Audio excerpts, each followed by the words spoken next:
Atam beni bağladı, bek söyledi, yanı yattı. Atam yürek damarımdı, bek ulu duanı kaçın. Atam yürek damarımdı, bek ulu duanı kaçın.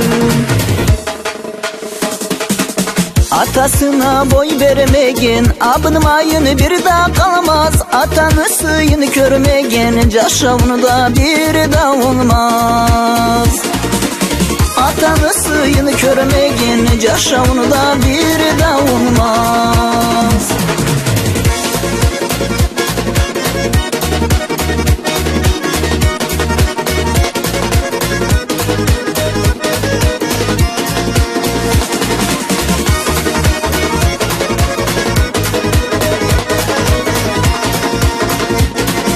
Baldan tatlı halal yürek bir aşkıdı meni yanam. Ömrün uzak olsun, oyulmazlık meni kalam.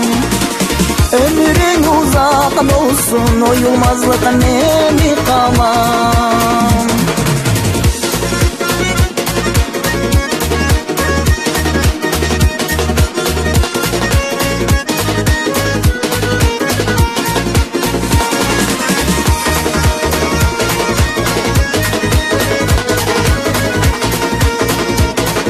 Köz carığım beni yanam, carıtadı caşavımı. Mudak görsemek gözünü begaladı karımı. Mudak görsemek gözünü begaladı karımı.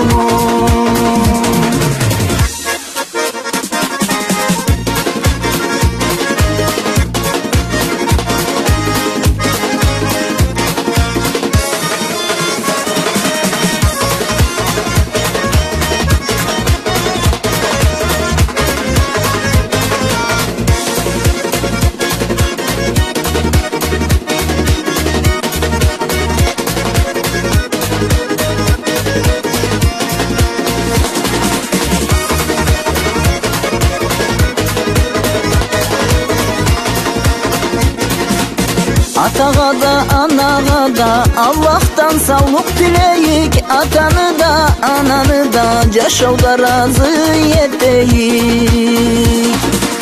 Atanı da ananı da caşavda razı yeteyik.